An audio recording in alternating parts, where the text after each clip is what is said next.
మిరియాల శిరీషదేవి గారు. ముందుగా సభాధ్యక్షుల వారికి నమస్కారాలు తెలియజేస్తా ఉన్నానండి. అదేవిధంగా సీఎం చంద్రబాబు నాయుడు గారికి నా యొక్క ప్రత్యేకమైన నమస్కారాలు తెలియజేస్తా ఉన్నానండి. ఒక సామాన్య అంగన్వాడీ కార్యకర్తకు ఈరోజు చట్టసభలో అవకాశం ఇచ్చి ఇక్కడ వరకు తీసుకొచ్చినటువంటి చంద్రబాబు నాయుడు గారికి నిజంగా పాదాభివందనాలు తెలియజేసుకుంటూ ఉన్నానండి. అదేవిధంగా నా నియోజకవర్గ ప్రజలకు కూడా ప్రత్యేకమైన కృతజ్ఞతలు తెలియజేస్తా ఉన్నానండి. ప్రధానంగా మొన్న కురిసినటువంటి వర్షాలకి ముందుగా రాష్ట్రంలోనే 11 మండలాలు కలిగినటువంటి అతిపెద్ద నియోజకవర్గం నా రంపచోడవరం నియోజకవర్గం అండి. ఇందులో ప్రధానంగా 4 మండలాలు ఈ ముంపుకి ఎఫెక్ట్ అవుతా ఉన్నాయి. అవి చింతూరు, కూనవరం, విఆర్పురం, మెట్టపాక మండలండి. దేవిపట్నం మండలంలో కొన్ని విలేజెస్ కూడా ఈ ముంపుకు గురవుతా ఉన్నాయండి. ప్రధానంగా మెయిన్ ఇష్యూ ఏంటంటే అక్కడ సబరి, గోదావరి సమన్వయం 2 కలవడం వల్ల ఈ మండలాలకు ఎక్కువ ఎఫెక్ట్ ఉందండి.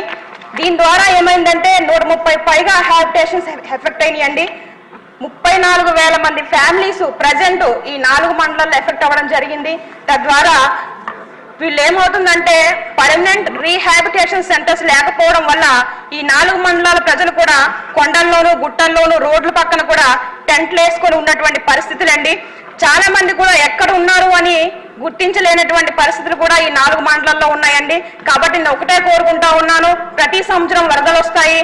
ఇదే విధంగా ఈ ముంపు ఉన్నప్పుడల్లా వీళ్ళందరూ కూడా కొండలు, గుట్టలు ఎక్కడం, లేకపోతే ఆ పునరావాస కేంద్రాలు ఎక్కడైతే ఇచ్చారో అక్కడికి వెళ్ళిపోవడం, ఇలాగా సరిపోక చాలా మంది ఎక్కడెక్కడో బస చేస్తున్నటువంటి పరిస్థితులండి. అయితే నేను ఒకటే కోరుకుంటా ఉన్నాను, గత 15 సంవత్సరాల నుంచి మా రంపచోడవరం నియోజకవర్గంలో తెలుగుదేశం దూరంగా ఉంది.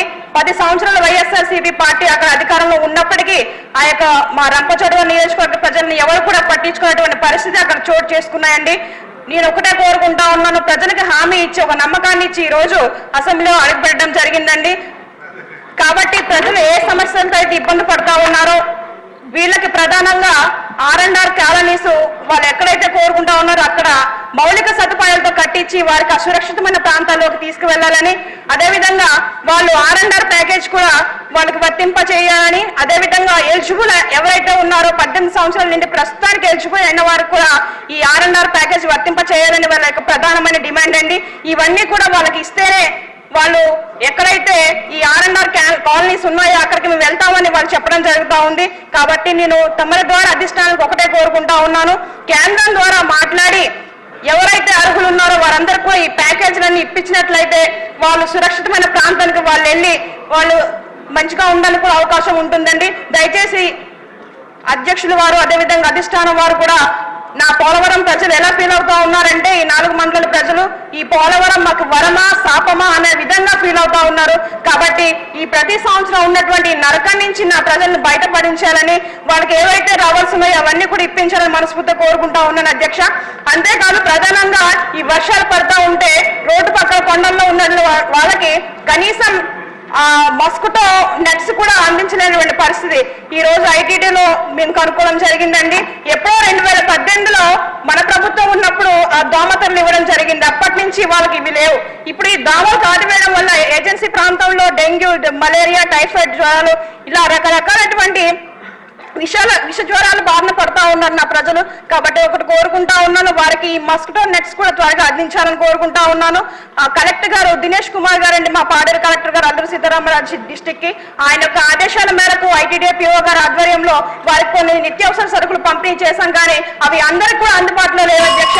మరొకసారి తెలియజేసేది ఏంటంటే దయచేసి జీవోను కూడా ఆర్డర్ పాస్ చేసి ఏవైతే నిత్యావసర సరుకులు ఉన్నాయో అవన్నీ కూడా నా యొక్క ప్రజలకు అందించి న్యాయం చేయాలని మనస్ఫూర్తిగా కోరుకుంటా ఉన్నానండి.